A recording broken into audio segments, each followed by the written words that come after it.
कि सतयुग के बाद द्वापर को आना है, तो द्वापर न आए त्रेता लाने के लिए जो मैं बता रहा हूं रास्ता, उसको आप लोग ऐसा करिए। और इस तरीके से महात्माओं ने अपने तपोबल से अपने सारी शक्तियों को, सारे खजानों को खाली कर दिया। और सारे खजानों को खाली करने के बाद द्वापर की जगह पर वो त्रेता लेकर के आए। तो मिथ्या न जाए ऋषि देववाणी। तो ऐसी स्थिति में उन्होंने 1000 वर्ष का जो कलयुग का शेष रह गया था, तो ये सतयुग की घटना तैयार हुई, सतयुग में ये चीज तैयार हुई और आज ये कलयुग में सार्थक हो रही है।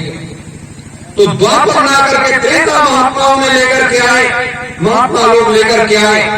भगवान श्री राम का जन्म हुआ और उसके बाद उनको भी उस व्यवस्था के तहत जंगल का पथगामी बनना पड़ा।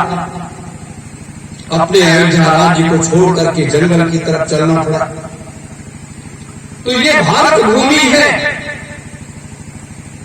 जब भी युगों का बदलाव कभी हुआ है, परिवर्तन हुआ है, नए युग की स्थापना हुई है, तो इसी तरीके से भारत के महात्माओं ने, ऋषियों ने, मनीषियों ने मिलकर के इस सारे कार्य को किया। ये हमें सबसे पहले जानना चाहिए। तो जो 1000 वर्ष का वो जो शेष रह गया था, अब वो 1000 वर्ष को यहां पर उतार लाने के लिए अब उसकी तैयारी शुरू हुई। परम पूज्य स्वामी जी महाराज ने पहले से नारा देना शुरू किया कि कलयुग में कलयुग जाएगा और कलयुग में सतयुग आएगा। तो अभी तक तो कलयुग गया नहीं और सतयुग आया नहीं, लेकिन लाखों करोड़ों करोड़ों कंठ खड़े होकर के झंडे लेकर के आवाज देते थे। हिंदुस्तान के कोने कोने में आपने लिख दिया, लेकिन कलयुग गया नहीं और सतयुग नहीं आया। क्यों? तो इस कलयुग को वापस भेजने के लिए, सतयुग को लाने के लिए आध्यात्मिक शक्तियों की जरूरत पड़ती है। ये कोई तीर और तलवार की लड़ाई नहीं है, उसमें आध्यात्मिक शक्तियों की जरूरत पड़ती है। और बिना उस शक्ति के कोई भी व्यक्ति या कोई भी अगर चाहे कि हम इस संसार की व्यवस्था को बदल देंगे, तो कभी भी संसार की व्यवस्था को बदल नहीं सकता। तो कहता रहेगा और वो शरीर छोड़ करके चला जाएगा, तब भी वो व्यवस्था नहीं बदलेगी। यहां पर जरूरत है आध्यात्मिक शक्तियों की। अब आध्यात्मिक शक्तियां कहां से आएंगी, कैसे आएंगी? सुबह मैंने आप सबों को बताया था कि किस तरीके से 88,000 ऋषियों ने अपनी सारी शक्तियों को इसी पृथ्वी के अंदर समाहित कर दिया। किस तरीके से अपने 3 वर्ष की यज्ञ ज्योति को उन्होंने उत्पन्न किया। मेरे धर्म प्रेमी गुरु भाई बहनों, तो ये महात्माओं का बड़ा रहस्यमयी खेल है। ये लोग पूज्य गुरुदेव अपने चले गए सिद्धाश्रम। संत सम्राट जी पहले से आते आते थे। वहां जाने के बाद सतयुग, त्रेता, द्वापर, कलयुग के बैठे हुए वो तमाम 3000 महात्माओं के सानिध्य में उनकी शक्तियों को पूज्य स्वामी जी महाराज ने इकट्ठा किया। उनकी सारी शक्तियों को इकट्ठा किया और इकट्ठा करने के बाद का 1000 वर्ष के लिए जो कभी प्रयोग भगवान शिव ने किया था, वही प्रयोग परम पूज्य स्वामी जी महाराज ने किया। महात्माओं के उन सारे तपोबल को कि 3000 वर्ष के लिए सतयुग आएगा और 2 लाख वर्ष के लिए संत युग आएगा। हम इतने जानते हैं कि ये युग सतयुग, त्रेता, द्वापर और कलयुग 4 युग, लेकिन ऐसा नहीं है। 7 युग है, अनादिकाल आदिकाल, 2 युग हो गए, 6 युग हो गए और 7वां युग संत। तो अपने परम पुरुष हम उनको अपना पिता मानते हैं, अपना गुरु मानते हैं, अपना आराध्य मानते हैं, उनको अनामी महाप्रभु मानते हैं। तो जब अनामी महाप्रभु इस लोक में स्वयं चल करके आए, उनकी बनाई हुई सारी व्यवस्था को उन्होंने स्वयं देखा, स्वयं अंगीकार किया और आम जनमानस को जगाने का प्रयास किया। तब उन्होंने संकल्प किया कि ये बार बार संत महात्माओं को भेजना पड़ता है, ऋषि मुनियों को भेजना पड़ता है यहाँ, और समय समय पर युद्ध होते हैं, उन शक्तियों को बार बार भेजना पड़ता है कि पृथ्वी पर पाप हो रहा है, अब पापियों का सफाया करवाया जाए, इस कचरे को साफ किया जाए। तो ऐसे समय में एक संकल्प कर लिया कि 2,03,000 वर्ष होता।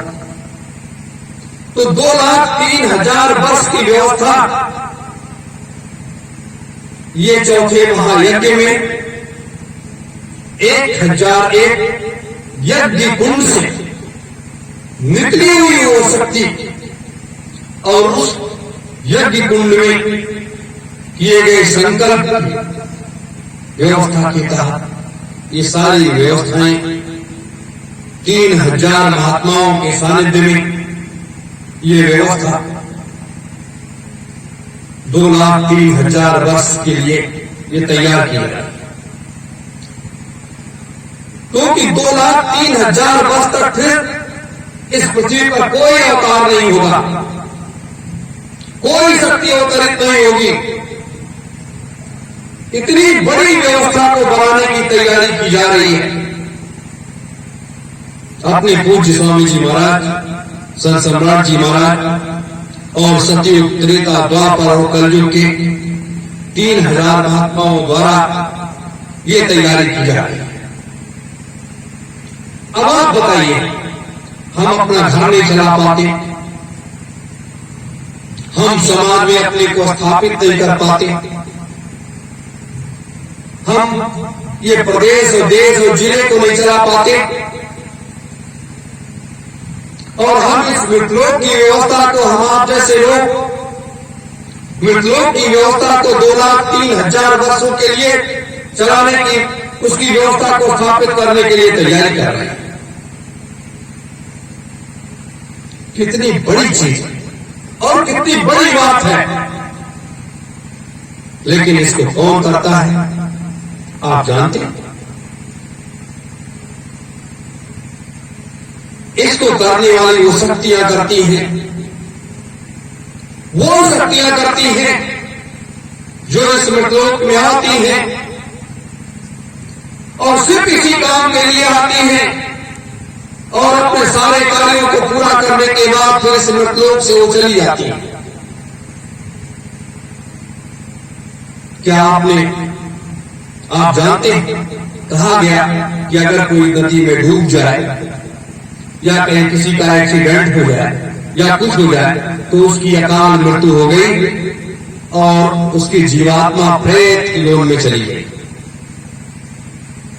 ये अपने यहां बड़े बड़े कथावाचक बताते हैं, संत महात्मा भी बताते हैं, लेकिन राम जी तो शरीर में जाकर के जल समाधि ले ली, उनका शरीर तक न मिला, तो क्या उनकी जीवात्मा प्रेत हो गई? क्या सीता जी पृथ्वी के अंदर समाहित हो गई तो उनकी जीवात्मा प्रेत हो गई? क्या कृष्ण के पैर में बहेलिया ने बाण मार दिया और उनका शरीर जो है वो नदी में चला गया, तो क्या उनकी जीवात्मा प्रेत हो? आज इस आध्यात्मिकता के इस दौर में ज्ञान रूपी सत्संग में हमें जानने की इन्हीं चीजों की जरूरत है, और इन्हीं चीजों को हमें लोगों ने बताया नहीं, सिखाया नहीं, जगाया नहीं। हम क्यों इन छुपी हुई चीजों को आप लोगों के बीच में लेकर के आ रहे हैं? क्योंकि लोग परम पूज्य स्वामी जी महाराज के उस जो स्वामी जी महाराज सारे लोगों का वर्णन बताते थे, वो सारे लोगों का वर्णन लोग बताते हैं। लेकिन अगर लोगों से पूछा जाए क्या आपने उस लोक का दर्शन किया जो आप बता रहे हैं, उस लोक में आप गए हैं कि वहां पर यह है, वहां पर यह है, वहां पर यह है, ये ऐसा है, वो ऐसा है, कोई नहीं है। अगर उनसे कहा जाए कि आप मेरे साथ बैठिए और हम भी चलते हैं, तुम भी चलो, देखो कितनी सीढ़ी चढ़ा जाता है, तो शायद एक भी सीढ़ी चढ़ने की हिम्मत नहीं है। तो ये भारत भूमि है, ये कर्म भूमि है, ये त्याग भूमि है, और इस तपो भूमि में ज्ञान का अपार भंडार छुपा हुआ है।